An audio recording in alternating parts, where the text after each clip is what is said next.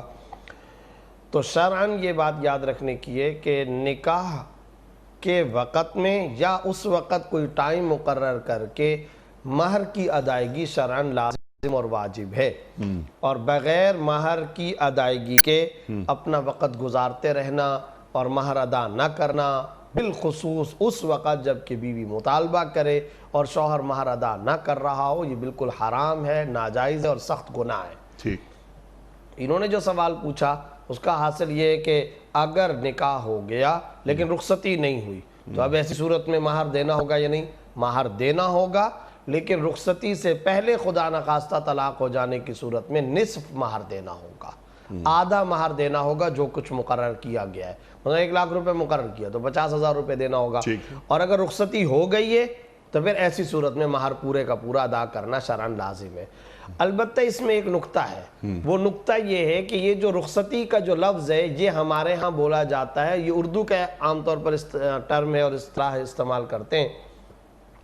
اصل جو شرعی حکم ہے وہ ہے خلوت، تنہائی۔ اگر شوہر اور بیوی کے درمیان میں تنہائی ہو چکی ہے تو شرعی طور پر رخصتی ہو گئی، چاہے وہ ہمارے معاشرے اور عرف کے مطابق ابھی وہ جو نکاح اور شادی والی جو رخصتی بارات والی چاہے وہ نہ ہوئی ہو، مہر کا تعلق خلوت اور تنہائی سے ہے۔ اگر مناسب تنہائی اور خلوت ہو گئی تو اب ایسی صورت کے اندر شرعی طور پر پورے کا پورا مہر دینا ہوگا، اور اگر نکاح ہوا کوئی تنہائی اور خلوت بالکل بھی نہیں ہوئی ہے تو پھر ایسی صورت میں یاد رکھیے اگر طلاق ہو جاتی ہے تو پھر آدھا مہر دینا ہوگا، پورا مہر دینا شرعاً لازم نہیں۔ ٹھیک ہے، وہ جو صورت آپ نے بیان فرمائی اس میں پھر عدت بھی ہوگی نا؟ جی ہاں، تو اس میں رخصتی اگر نہیں ہوئی ہے تو پھر عدت بھی نہیں، عدت بھی نہیں جی ہاں ہوگی، بالکل، اور آدھا مہر دینا پڑے گا، آدھا مہر دینا ہوگا۔ ٹھیک ہے، یہ محمد ریاض صاحب ہیں دبئی سے، کیا خطبہ جمعہ کے دوران مخصوص ہیئت کے ساتھ بیٹھنا شرعاً ضروری ہے؟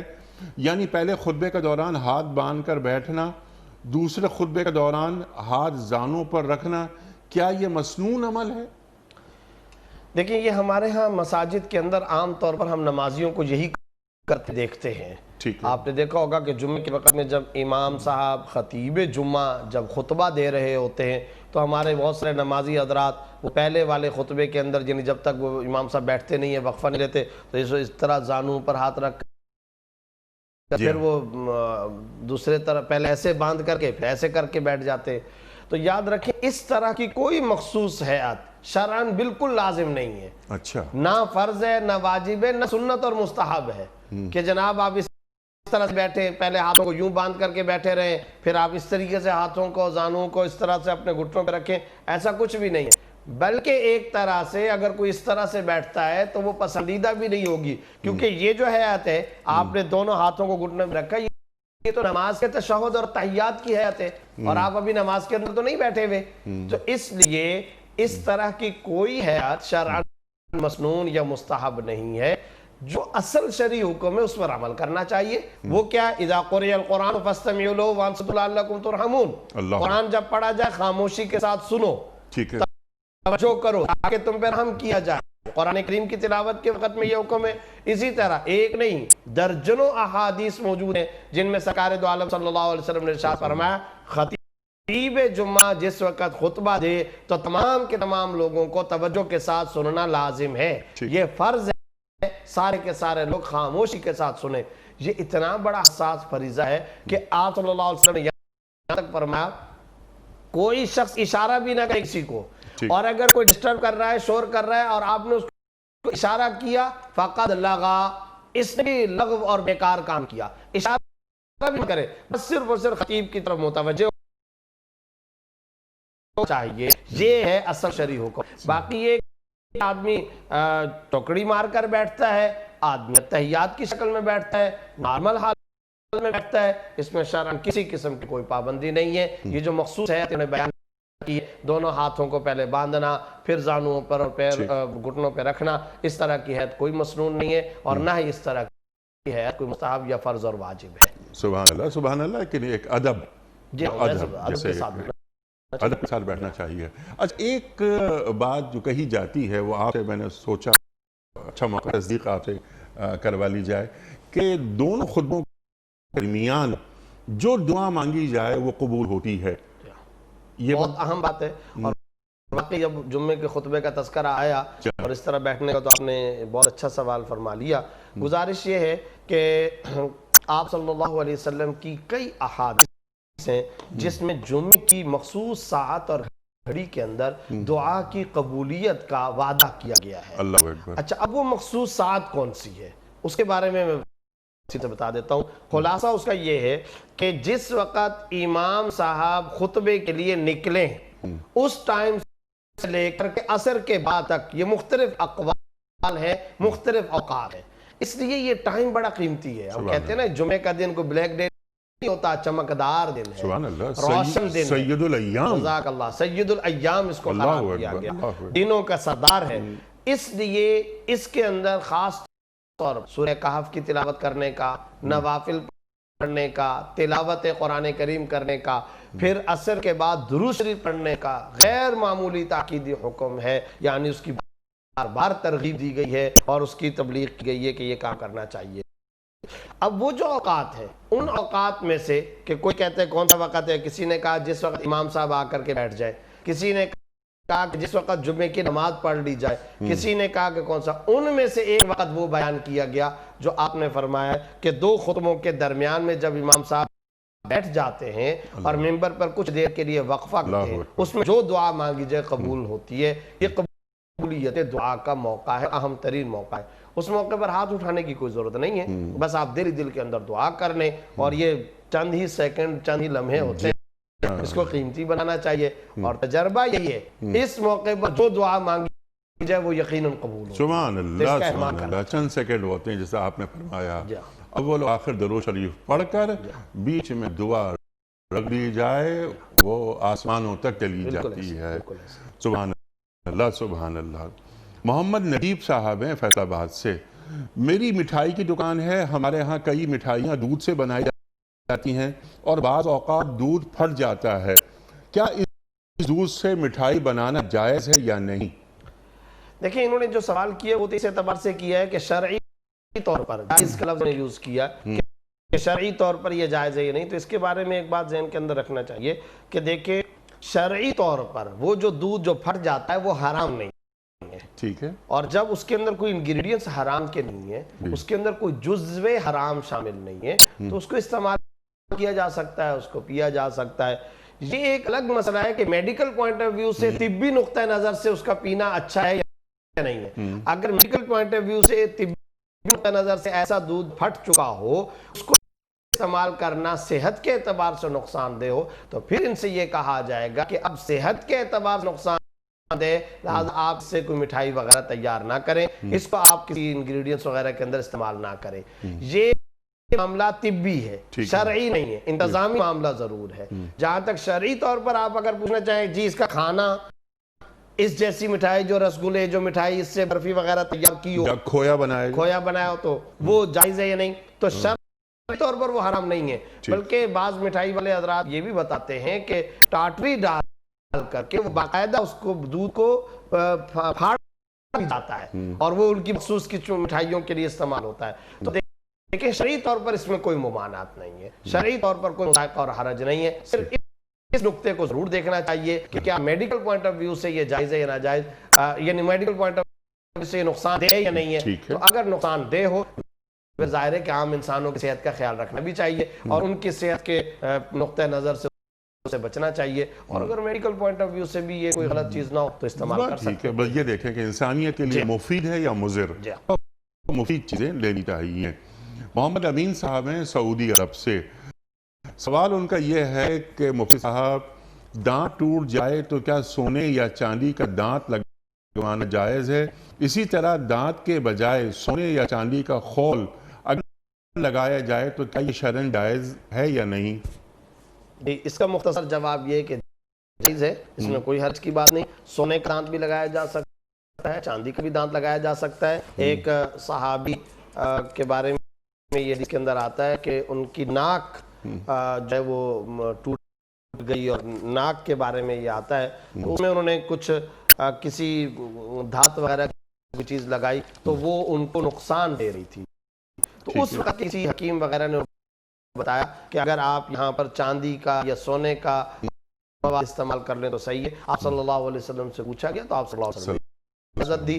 اس لیے دانت کا کھول چڑھانا ہو یا دانت خود سونے کا یا چاندی کا لگانا ہو، شرعاً اس میں کوئی ممانعت نہیں ہے، کر سکتے ہیں۔ یہ از قبیل علاج ہے اور یہ از قبیل حاجت و ضرورت ہے، اس لیے شرعی طور اس کے اندر کوئی ممانعت نہیں۔ سونے کا اور چاندی کا دانت بھی لگایا جا سکتا ہے، سونے اور چاندی کے دانت کا خول بھی چڑھایا جا سکتا ہے۔ سبحان اللہ، کوئی ممانعت نہیں ہے، کوئی قباحت نہیں۔ رشید سے کہا کراچی سے، سوال ان کا یہ ہے کہ اگر شوہر اپنی بیوی کو طلاق دے دے تو کیا وہ عورت عدت کے دوران شرعاً دوسرا نکاح کر سکتی ہے؟ اگر نہیں کر سکتی تو ایسی عورت کا شرعاً کیا حکم ہے؟ اور یہ بھی بتا دیجئے کہ عدت کتنے ماہ ہوتی ہے؟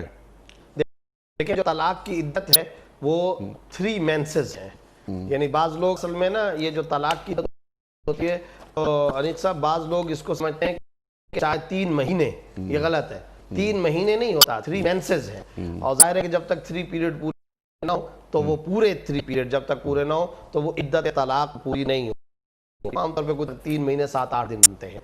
تو ایک تو یہ بات ذہن میں رکھنی چاہیے۔ دوسرے نمبر پر انہوں نے طلاق کا کہا، آگے انہوں نے طلاق کے بارے میں یہ نہیں کہا 1 دیے 3 دیے جو بھی، لیکن ان کا سوال یہ کیا عدت کے دوران میں نکاح کیا جا سکتا ہے یا نہیں؟ تو یاد رکھیے اگر 3 طلاقیں دے دیں، نکاح ختم ہو گیا، بیوی شوہر پر حرام ہو گئی، اب رجوع نہیں ہو سکتا، شرعی حلالہ کے بغیر بات میں نکاح بھی نہیں ہو سکتا۔ یا اگر 1 طلاق دی ہے لیکن بائنہ دی ہے، پکی طلاق دی ہے، رجعی طلاق نہیں دی، اب ایسی صورت میں بھی عورت عدت گزار کر جہاں چاہے نکاح کر سکتی ہے۔ جہاں تک تعلق ہے عدت میں نکاح کا، تو یاد رکھنا چاہیے جو انہوں نے سوال پوچھا ہے، عدت کے دوران میں نکاح نہیں ہو سکتا، حرام ہے، یہ ناجائز ہے، اس کو نکاح باطل کہا گیا ہے، نکاح فاسد کہا گیا ہے۔ قرآن کریم کے اندر یہ حکم ہے، سورہ بقرہ میں یہ حکم موجود ہے۔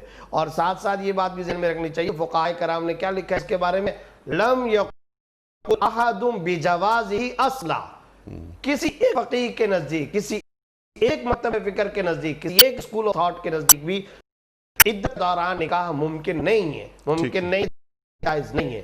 اب وہ اگر کوئی عورت ایسا نکاح لیتی ہے، عدت ابھی تک مکمل نہیں ہوئی، 1 ماہواری گزری ہے، 1 مینسز، تو اب اس نے کہا لیا حرام ہے، وہ نکاح ہی نہیں ہوا، اور جب نکاح نہیں ہوا تو اس کا اگلے شوہر کے ساتھ رہنا، تعلق رکھنا بالکل حرام ہے، ناجائز ہے، اور اس میں ناجائز و حرام ہونے میں کوئی شبہ نہیں، اور سب کا کنسنسس، سب کا اجماع اور اتفاق ہے۔ اور انہوں نے صاحب نے پوچھا کہ ایسی عورت کا کیا حکم ہے، تو ہم تو یہی حکم بیان کر سکتے ہیں، ہم تو زیادہ سے زیادہ یہ کہہ سکتے ہیں کہ بھئی یہ حرام ہے، ناجائز ہے، باقی سزا دینے کا معاملہ وہ ریاست کا اختیار شروع ہو جاتا ہے، وہاں سے ڈومین ہماری ختم ہو جاتی ہے۔ مفتی مسئلہ بتا سکتا ہے، آپ شرعی فتویٰ دے سکتے ہیں، باقی اس پر عمل کرانا نہ کرانا، جرم کوئی کر رہا ہے، سزا، یہ عدلیہ کا ڈومین شروع ہو جاتا ہے، پولیس اور ریاست اور انتظامیہ کا شروع ہو جاتا ہے، ہمارا نہیں ہے۔ اگر قاضی مسلمین، اسلامی حکومت یا عدلیہ کا جج ہو اور وہ اس کا مقدمہ ان کے پاس جائے تو وہ تعزیری سزا بھی جاری کر سکتا ہے، مناسب سزا بھی اس کو جاری کرنے کی اجازت ہے، وہ تعزیری سزا بھی دے سکتا ہے کہ تم نے یہ غلط کام کیا ہے۔ اگر کسی نے مسئلہ معلوم نہ ہونے کی وجہ سے یہ کام کیا ہے تو فوری طور پر ایسی عورت کو اور ایسے شوہر کو جو حقیقت ابھی تک شوہر ہے ہی نہیں، آپس میں جدا ہو جانا شرعاً لازم اور ضروری ہے تاکہ بدکاری کا کوئی جرم اور گناہ ان کے سر پر نہ آئے۔ اللہ اکبر، اللہ اکبر۔ قرآن کا فرما رہا ہے کہ لا تتخذوا بآیات اللہ ہزوا، بالکل اللہ تعالیٰ کی آیات کو مذاق نہ بناؤ، کھلواڑ نہ بناؤ، تمسخر ہے، مذاق ہے، مذاق ہے، احکام کے ساتھ، احکام کے ساتھ۔ اچھا مفتی صاحب، یہ عدت خواہ وہ طلاق کی شکل میں ہو یا وہ بیوہ ہو گئی خاتون، تو کیا اس عدت کے دوران رشتے کی بات ہو سکتی ہے؟ دیکھیں اصل بات یہ ہے کہ مناسب یہی ہے کہ عدت کے گزرنے کے بعد یہ کام کیا جائے، اور عدت کے دوران میں نہیں کرنا چاہیے، افضل یہی ہے۔ لیکن اگر انتظامی طور پر کچھ اس طرح کے معاملات ہو رہے ہیں کہ جس میں بات چیت کرنے کی ضرورت پڑ رہی ہے تو اس کی گنجائش ہے، شرعاً بات چیت کی جا سکتی ہے، اور اس کے اندر کوئی شرعی طور پر حرام نہیں ہے، لیکن نکاح بھی نہیں ہوگا اور ظاہر کی رخصتی ٹھیک ہے، تو آپ نے حرام قرار دے دیا کہ حرام ہے نکاح، لیکن یہ کہ اگر وہ بات چیت کرنا، رشتہ وغیرہ وہ مطلقہ ہوں یا بیوہ ہوں، نہ ہو تو بہتر ہے، نہ ہو تو بہتر ہے۔ اچھا، نہ ہونے کے اندر میں یہ عرض کر رہا ہوں کہ بہتر کیوں؟ دیکھیں، آپ نے ایک لفظ استعمال کیا بیوہ، تو آپ کو معلوم ہے کہ بیوہ کی جو عدت کا معاملہ ہے نا، اس میں صرف اور صرف وہ ٹائم پیریڈ کے گزرنے کا معاملہ نہیں ہے، قرآن و سنت میں وہ ایک سوگ کا زمانہ بھی قرار دیا گیا۔ یہی وجہ ہے کہ سوگ کا زمانہ عدت وفات کے اندر 4 مہینے 10 دن ہوتی ہے، اس عدت وفات 4 مہینے دن کے اندر زیب و زینت بھی ممنوع ہے کہ بھئی ہمارے شوہر کا انتقال ہوا، تو ایک طرح سے سوگ کی کیفیت ہے، ایک طرح سے ایک پریشانی کا معاملہ ہے۔ جب زیب و زینت منع ہے، جب باعث کرنا منع ہے، تو اس دوران میں دوسرے نکاح کی شادیوں کی باتیں کرنا تو مناسب نہیں ہے، افضل نہیں ہے، لیکن اس کو کوئی حرام نہیں کہا جائے گا، کوئی بات چیت کرتا ہے تو اس کی گنجائش۔ سبحان اللہ، سبحان اللہ۔ احمد مشتاق صاحب ہیں لاہور سے، سوال ان کا یہ ہے کہ بعض لوگ بار بار مختلف طریقوں یا بہانوں کے نام پر ہم سے پیسے لیتے رہتے ہیں، مثلا بیوی بیمار ہے، مجھے کچھ قرض دے دیجئے، گھر میں تنگی ہے، مفلسی ہے، پیسے دے دیجئے۔ ایک بار تو ہم نے ان کی مدد کر دی یا کر دیتے ہیں، مگر پھر ہم نے ان کی مدد کرنا چھوڑ دیا۔ کیا ایسے لوگوں کی مدد روک دینا کہیں گناہ تو نہیں؟ دیکھیں، گزارش یہ ہے کہ اگر کوئی بندہ واقعی ضرورت مند ہے اور وہ محتاج ہے، حاجت مند ہے، پریشانی کی کیفیت کے اندر ہے، جیسا کہ بعض اوقات میڈیسن کے پیسے نہیں ہیں، علاج کے پیسے نہیں، بیماری کی کیفیت ہے، گھر میں فقر و فاقہ چل رہا ہے، راشن نہیں ہے، کھانے پینے کو کچھ نہیں ہے، لباس نہیں ہے، رہنے سہنے کو کچھ نہیں ہے، ایسی صورت میں تو بہت بڑے اجر و ثواب کا کام ہے اور کرنے چاہیے۔ بعض اوقات بھی ہوتا ہے کہ کبھی اس کو بار بار بھی ثواب کی ضرورت پیش آ سکتی ہے، لیکن اگر آپ کو اگلے بندے کے بارے میں یہ محسوس ہونے لگے کہ اس نے مشغلہ بنا لیا ہے اور وہ کچھ خود اپنے سے کوشش نہیں کر رہا اور کچھ اس سلسلے میں محنت نہیں کر رہا، کسب نہیں کر رہا، کمانے کی کوئی کوشش نہیں، جائز اور حلال راستہ اختیار کرنے کی کوشش نہیں ہے، جیسا کہ ہمارے ہاں اللہ بچائے بعض لوگوں کی عادت بن جاتی ہے کیونکہ بہت آسانی کے ساتھ مل جاتا ہے، اور جب بہت آسانی کے ساتھ آپ نے صبح سے لے کر رات کو بیلچا نہیں اٹھایا ہوا، محنت مزدوری نہیں کی ہے، آپ نے کوئی پورے دن کے اندر کوئی سروسز نہیں فراہم کی، محنت نہیں کی، پسینہ خون نہیں بہایا، اب جب یہ معاملہ بتا کر کے آپ نے سوال کر لیا، اگلے سے مل گیا تو مشغلہ بنا لیتے ہیں۔ اگر آپ کو کسی کے بارے میں یہ محسوس ہونے لگے تو اب نہ دینا بہتر ہے، یہ نہیں ہے کہ اگر آپ نہیں دیں گے تو گناہ ہوگا، نہ دینا بہتر ہے تاکہ اس کو عبرت ہو، تنبیہ ہو، ساتھ میں تنبیہ بھی کرنی چاہیے کہ کیا تمہارے لیے سوال کرنا جائز ہے، کیا تمہارے لیے بار بار بے گھر بننا جائز ہے، کیا تم آ کر کے بھیک مانگتے ہو سوال کرتے یہ جائز ہے، کسب کرو، کمائی کرو۔ آپ کو معلوم ہے انیق صاحب، سوال کرنا، دستے سوال دراز کرنا اس کی شرعی شرائط ہیں اور یہ حرام ہے، عام حالات میں، نارمل حالات میں یہ حرام اور ناجائز ہے، بالکل غلط ہے۔ ہاں اگر کوئی ایسی مجبوری ہے، اضطراری کیفیت ہے اور اس اضطراری کیفیت کے اندر اللہ بچائے آپ کو کسی کے آگے دستے سوال دراز کرنا پڑے تو شاید شرائط کے ساتھ اس کی گنجائش ہے، جائز ہے، لیکن اگر کوئی مسئلہ بنا لیتا ہے تو بالکل غلط ہے، اور بہتر یہ ہے کہ ایسے آدمی کو منع کرنا چاہیے، اور جب آپ منع کر دیں گے تو پھر یاد رکھیے کہ ایسی صورتحال کے اندر آپ پر کسی قسم کا کوئی شرعی مواخذہ نہیں ہے، کوئی گناہ نہیں ہے، کوئی محاسبہ آپ کے اوپر نہیں ہوگا۔ سبحان اللہ، سبحان اللہ۔ درخشاں صاحبہ ہیں، بڑا اچھا سوال ہے ان کا، سبحان اللہ، سبحان اللہ۔ ان کا سوال جب میں پڑھ رہا تھا سوالات کو پروگرام سے پہلے تو حیران بھی ہوا، اور انہوں نے کچھ ہم سے شکایت بھی کی ہے۔ ان کا سوال یہ ہے کہ آپ کے پروگرام میں اکثر صحابہ کا ذکر ہوتا ہے مگر صحابیات کا ذکر نہیں ہوتا، بہت اہم بات، اگر ہوتا بھی ہے تو بہت کم ہوتا ہے۔ کیا ہی اچھا ہو کہ آپ پیام صبح میں صحابیات کے کردار کے حوالے سے بھی بات کریں تاکہ آج کی مسلمان عورت بھی سبق لے۔ بہت اچھا سوال ہے، واہ واہ واہ، جزاک اللہ، جزاک اللہ، جزاک اللہ، واقعی بہت اہم ترین تذکرہ انہوں نے کیا ہے اور ہمیں اپنی اس غلطی کا اعتراف کرنا چاہیے۔ جی ہاں، بالکل ہمیں اس غلطی کا اعتراف کرنا چاہیے۔ ہاں یہ ضرور ہوا ہے، آپ کے چونکہ پروگرام میں اہم ترین اکیڈمک سکولرز حضرات آتے ہیں تو ضمناً تذکرے تو آتے رہے، جی ضمناً تو آئے اور کئی دفعہ آئے، لیکن یہ کہ بطور خاص مستقل بنیاد پر تفصیل کے ساتھ مفصل و مدلل انداز کے اندر باحوالہ صحابیات کا تذکرہ، ازواج مطہرات کا تذکرہ، اہل بیت کی خواتین کا تذکرہ کرنا چاہیے اور ضرور کرنا چاہیے جی، تاکہ خواتین کے رول ماڈل وہ بھی واضح ہو سکیں کہ مسلمان خواتین کے اصل رول ماڈل کون ہیں۔ حضرت فاطمہ الزہرا سلام اللہ علیہا رضی اللہ تعالی عنہ، ان کا تذکرہ کرنے سے تو پورا ماحول مشک اور معطر ہو جاتا ہے، معطر اور خوشبودار ہو سبحان جاتا اللہ، ہے۔ سبحان ام المومنین حضرت خدیجۃ الکبریٰ رضی اللہ عنہ کا تذکرہ، ام المومنین حضرت عائشہ صدیقہ رضی اللہ تعالی عنہ کا تذکرہ، تو یقیناً یہ بہت بڑا معاملہ ہے، اور خاص طور پر جب انہوں نے صحابیات اور ازواج مطہرات کے حوالے سے کہا ہے تو بڑی خوبصورت علمی بحثیں بھی دوران مطالعہ سامنے آتی ہیں۔ مثلا ایک بحث یہ آتی ہے کہ ان میں سے افضل ترین خاتون کون، سارے سر کی تاج، ساری کی ساری ہماری رہبر اور رہنما، اس میں یہ کہا گیا حضرت ام المومنین عائشہ صدیقہ رضی اللہ تعالیٰ عنہ۔ پھر ان کے بارے میں دلیل دی گئی کہ ترمذی میں روایت ہے کہ ایک مرتبہ جبریل امین تشریف لائے، آپ صلی اللہ علیہ وسلم تشریف فرما تھے، تو آپ صلی اللہ علیہ وسلم نے حضرت عائشہ رضی اللہ تعالیٰ عنہ ام المومنین سے فرمایا، یا عائشہ ہذا جبرائیل یقرئ علیک السلام، عائشہ یہ جبریل آئے ہوئے ہیں میرے پاس اور یہ آپ کو سلام پیش کر رہے ہیں۔ یعنی حضرت جبرائیل نے حضرت عائشہ رضی اللہ تعالیٰ عنہ کو سلام پیش کیا، اس پر حضرت عائشہ رضی اللہ تعالیٰ عنہ نے جواب دیا۔ اب اس سے پتہ چلتا ہے کہ حضرت عائشہ رضی اللہ تعالیٰ عنہ کی کیسی غیر معمولی مقبولیت اور افضلیت۔ لیکن جو حضرات یہ کہتے ہیں کہ ام المومنین حضرت خدیجۃ الکبریٰ رضی اللہ تعالیٰ عنہ کی افضلیت، تو وہ کیا فرماتے ہیں؟ وہ کہتے ہیں کہ حضرت عائشہ رضی اللہ تعالیٰ عنہ کو سلام آیا حضرت جبریل امین کا، اور ام المومنین خدیجۃ الکبریٰ رضی اللہ تعالیٰ عنہ کو سلام آیا اللہ رب العزت کا۔ حضرت جبریل امین تشریف لائے اور آ کر کے آپ صلی اللہ علیہ وسلم نے فرمایا کہ اللہ رب العزت نے ام المومنین خدیجۃ الکبریٰ رضی اللہ تعالیٰ، سبحان اللہ سبحان اللہ، کیا مقام بلند اللہ نے دیا۔ پھر ایک بحث یہ ہوئی ہے کہ ظاہر ہے کہ سب کے سب افضلیت ایمان کا جز بھی ہے، ایمان کا کامل حصہ بھی یہی ہے، جزو ایمان بھی ہے، کمال ایمان بھی یہی شخصیات اور یہی ہماری مائیں۔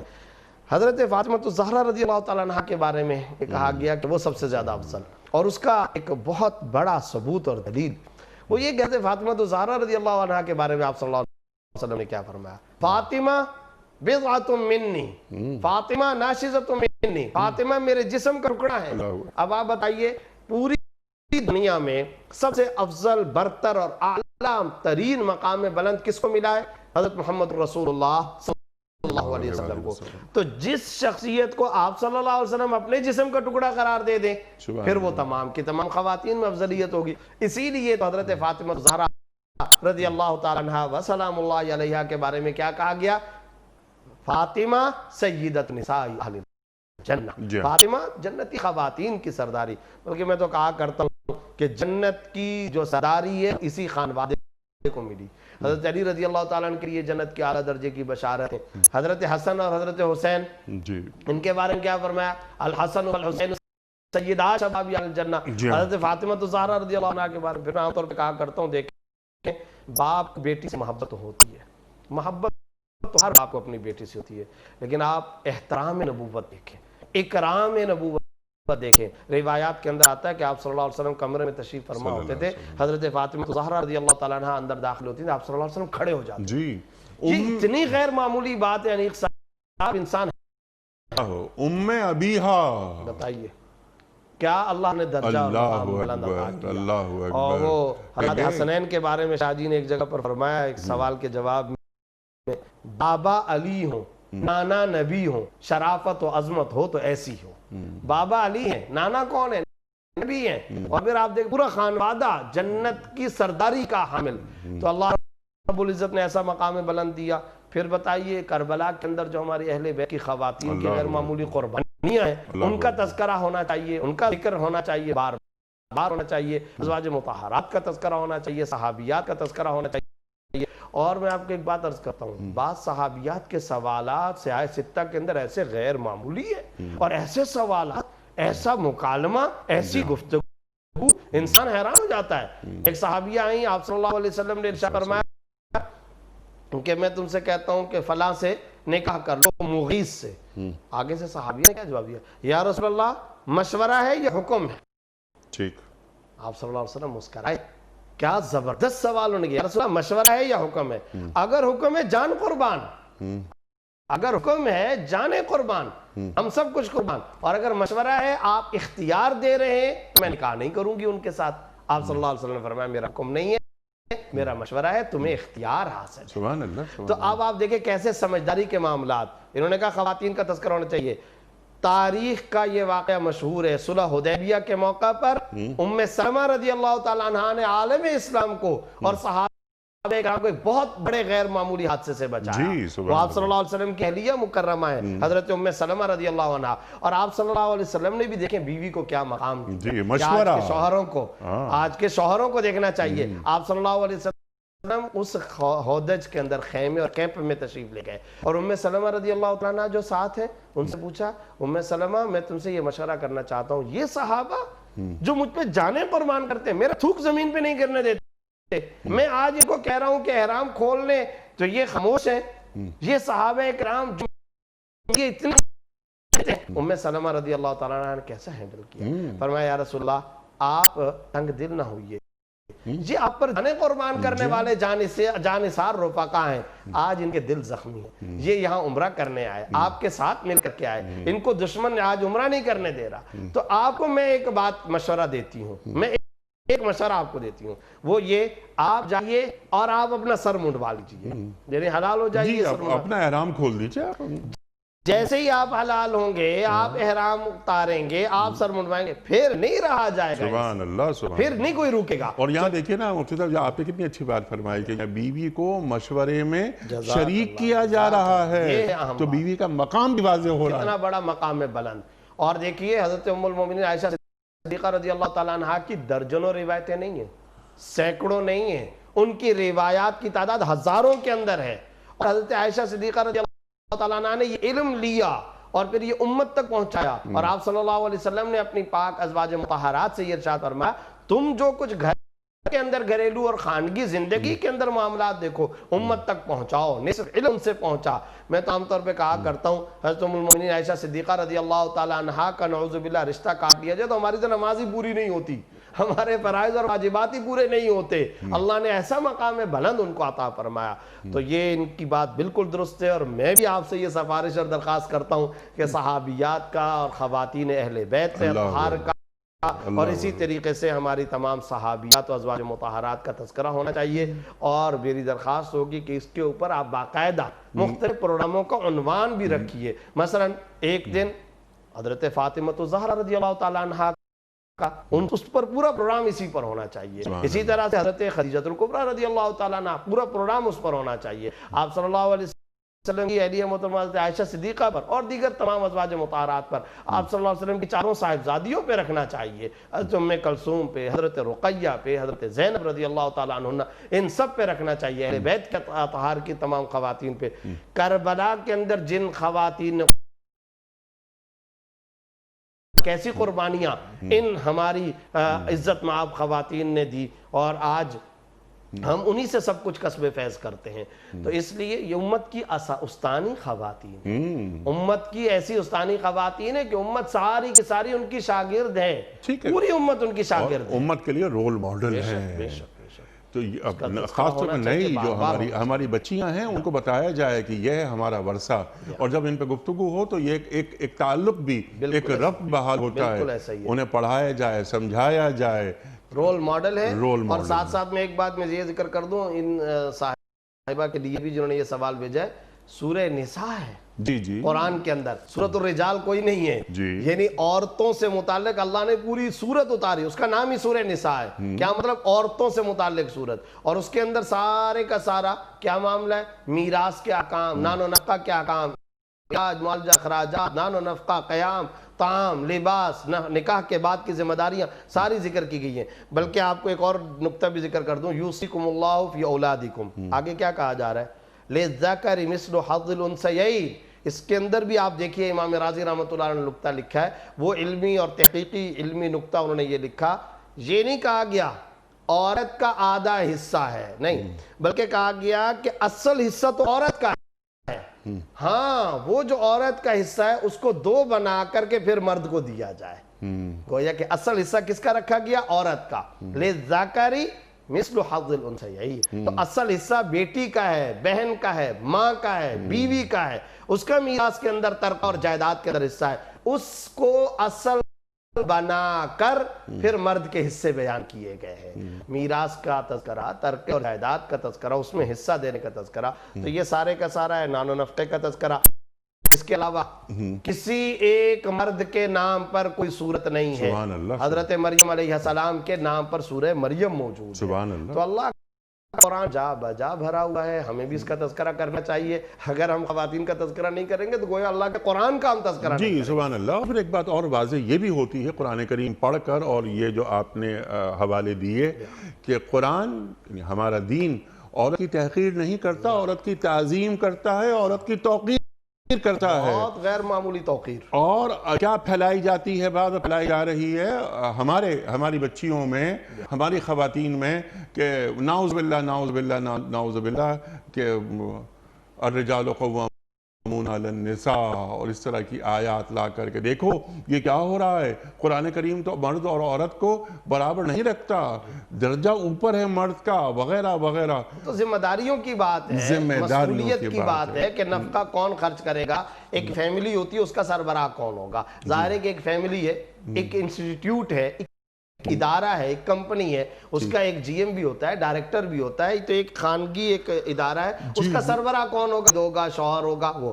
لیکن عورت کی تحقیر ہو، عورت کی تذلیل ہو، یہ کبھی بھی نہیں ہے۔ اور یاد رکھیے قرآن کریم کا تو معاملہ، احادیث طیبہ کا تو معاملہ یہ کہ عورت کو، دیکھیں میں دعوے سے کہتا ہوں، کسی ملت و مذہب نے عورت کو وہ مقام بلند نہیں دیا جو اسلام نے دیا۔ جی بلا شبہ کسی ملت و مذہب نے کیا کہا جا رہا ہے؟ اگر ایک عورت، ایک بیٹی، دو بیٹیاں، تین بیٹیاں، ولادت و رحمت، پھر اس کے بعد پیدائش کے بعد کپڑے کیسے ہونے چاہیے، تربیت کیسی ہونی چاہیے، کھانا ان کو کیسا کھلاؤ، یہ آپ صلی اللہ علیہ وسلم بیان فرما رہے ہیں۔ اور پھر فرمایا کہ دیکھو تم نے اچھا نام رکھا، ادب سکھایا، تعلیم دی، تعلیم آپ صلی اللہ علیہ وسلم فرما رہے ہیں حدیث کے اندر، تعلیم و تربیت دی، اور پھر جب تم نے مناسب جگہ پر ان کا رشتہ کر دیا، وہ ایسا ہوگا آدمی جنت کے اندر جیسے میرے ہاتھ کی یہ دو انگلیاں ہیں۔ دو بیٹیوں پر یہ بات فرمائی، پھر تین پر فرمائی، ہاتھ کی یہ دو انگلیاں ساتھ ساتھ ہیں، تو فرمایا وہ میرا جنت کے اندر رفیق ہوگا۔ یہ بار بار آپ صلی اللہ علیہ وسلم فرما رہے ہیں۔ بیوی کے منہ میں لقمہ ڈالنا، آپ صلی اللہ علیہ وسلم اس کی ترغیب احادیث کے اندر دے رہے ہیں۔ ماں کے قدموں تلے جنت ہے۔ جہاد کیوں ہوتا ہے؟ جنت ملے۔ تبلیغ کیوں ہوتی ہے؟ جنت ملے۔ نماز، روزہ، زکوٰۃ، حج کیوں ہوتا ہے؟ جنت ملے۔ آپ صلی اللہ علیہ وسلم فرمایا الجنت تحت اقدام الامہات، جنت ماں کے قدموں تلے۔ تو اس کو کہیں پر مودت کا ذریعہ بنایا جا رہا ہے، محبت کا مرکز بیوی کی شکل میں، اس کی ولادت کو رحمت قرار دیا جا رہا ہے۔ پھر جب وہ ماں بنتی ہے، جنت کو اس کے قدموں تلے رکھا جا رہا ہے۔ اس سے زیادہ مقام بلند کیا ہو سکتا ہے؟ سبحان اللہ سبحان اللہ سبحان اللہ سبحان اللہ۔ مفتی صاحب کچھ ویڈیو کوئسچنز ہم رکھتے ہیں آپ کی خدمت میں۔ پہلا سوال مفتی صاحب کے لیے۔ پروردگار بہروں بر۔ السلام علیکم مفتی صاحب، اکثر لوگ فرض نماز کے بعد آیت الکرسی پڑھ کے سر پہ ہاتھ رکھتے ہیں، اس کی حقیقت کیا ہے، ذرا وضاحت کریں گے؟ پروردگار بہروں بر۔ فرض نمازوں کے بعد آیت الکرسی کی تو بڑی اہمیت ہے، لیکن سر پہ ہاتھ رکھنا یہ ایک خاص بات انہوں نے بیان کر۔ جی اصل بات یہ ہے کہ فرض نماز کے بعد آیت الکرسی پڑھتے ہوئے سر پر ہاتھ رکھنے کا کوئی تذکرہ کہیں پر نہیں ہے۔ جی ہاں، آیت الکرسی الگ سے پڑھنی چاہیے۔ البتہ سر پر ہاتھ رکھنا یعنی ماتھے پر ہاتھ رکھنا، یہ ایک حدیث سے ثابت ہے۔ اور وہ کیا ہے؟ اس کی الگ دعا ہے، بسم اللہ الذی لا الہ الا هو الرحمن الرحیم اللہم اذہب عنا الہم والحزن۔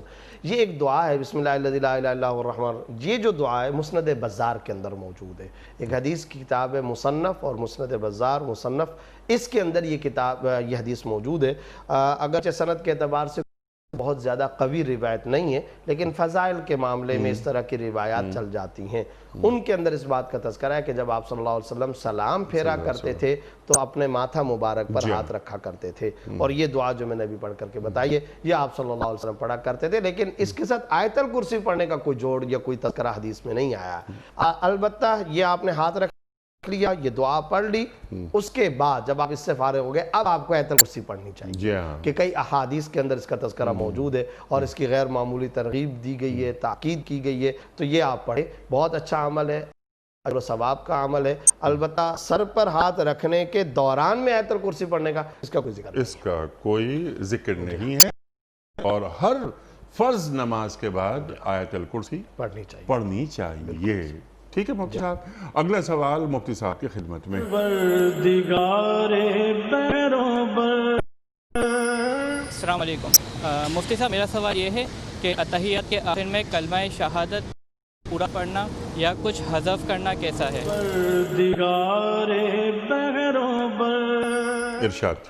دیکھیں جو الفاظ تشہد اور اتحیات کے اندر ہیں اتنے ہی الفاظ اور اسی طریقے سے پڑھنا شرعاً ضروری ہے. ٹھیک. تشہد کے اندر اتحیات پڑھنا واجب ہے.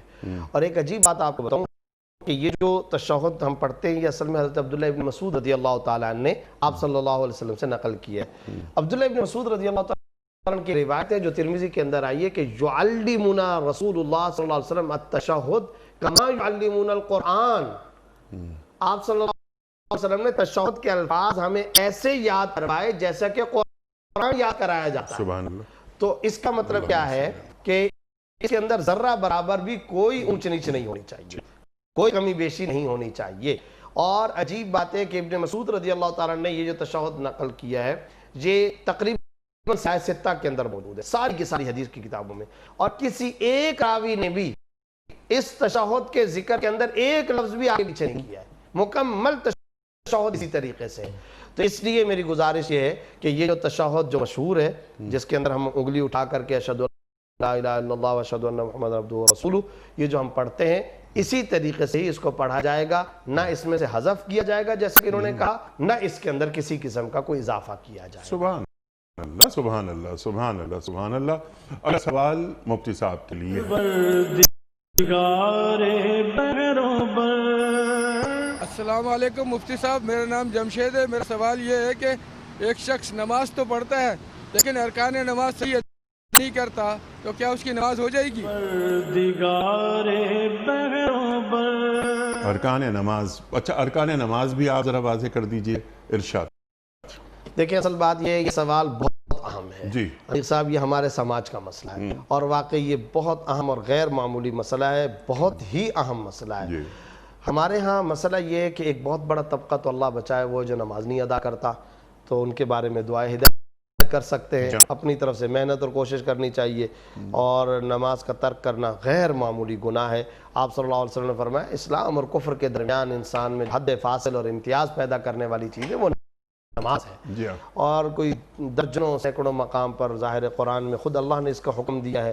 نماز تو فرض عین ہے, کسی صورت میں معاف نہیں ہے. اگر کوئی نہیں پڑھ سکتا تو بیمار ہے تو اشارے تک سے پڑھے, بیٹھ کر کے پڑھے, یہ سارے کے سارے احکام ہیں. ایک طبقہ وہ ہے جو نماز نہیں پڑھتا, ایک طبقہ وہ ہے جو نماز تو ادا کرتا ہے لیکن ارکان, تعدیل ارکان, اطمینان صلاۃ, نماز کے آداب, اس کے فرائض, شرائط و آداب اس کا لحاظ نہیں کرتا. تو یہ طبقہ بھی بہت بڑے گھاٹے اور نقصان کے اندر ہے. بلکہ بعض اوقات علیق صاحب ایسا محسوس ہوتا ہے کہ وہ جو طبقہ یا وہ بندہ جو نماز نہیں پڑھ رہا تو اس نے نماز نہیں پڑھا, بہت بڑا جرم کیا ہے, بہت بڑا گناہ کیا ہے. لیکن جو آدمی نماز پڑھ رہا ہے اور تعدیل ارکان کا بالکل بھی خیال نہیں کر رہا, فرائض اور واجبات کا نہیں کر رہا, تو بعض اوقات محسوس ہوتا ہے یہ اس سے زیادہ نقصان کے اندر ہے. کیوں؟ اس لیے کہ یہ گھر سے بھی نکلا, وضو بھی کیا, ٹریولنگ بھی کی, مسجد کے اندر بھی گیا, اور اس کے باوجود بھی اس کی نماز نہیں ادا ہوئی. تو اتنا سارا اپنا دنیاوی ایک طرح سے ظاہری حرج بھی کیا اور نماز بھی ادا نہیں ہوئی. تو اس کو تو کیا کہیں گے؟ اب یہ تو خسرت دنیا والآخرہ, اس کو ہم کیا کہیں گے؟ اب ہمارے ہاں علاقوں کے اندر تو بعض پورے پاکستان میں کئی ایسے علاقے ہیں ان کے اندر یہ صورتحال ہے, نام لینا مناسب نہیں کہیں وہ علاقے والے ناراض نہ ہو جائے. بعض پورے علاقے ہیں ان میں رواج یہ ہے کہ جناب رکوع کریں گے ایسے ہی جیسے فوراً جلدی سے رکوع کیا, ابھی کمر سیدھی نہیں ہوئی جلدی سجدے میں چلے گئے, سجدے سے فوراً اٹھ گئے جیسا کہ وہ مرغا چونچ مارتا ہے. اور یہ بھی حدیث کے اندر تذکرہ موجود ہے. تو یہ کیا ہے؟ آپ صلی اللہ علیہ وسلم کی ایک روایت ترمذی کے اندر موجود ہے کہ اس طریقے سے لا یذکر اللہ الا قلیلا, کہ اللہ کا ذکر بھی وہ نہیں کرتا, بہت تھوڑا سا ذکر کرتے. منافق کی نماز ہے, تلک صلاۃ المنافق, یہ منافق کی نماز ہے. تعدیل ارکان کا خیال نہ رکھنا, اس کو آپ صلی اللہ علیہ وسلم نے کیا قرار دیا؟ روایت ترمذی کے اندر ہے.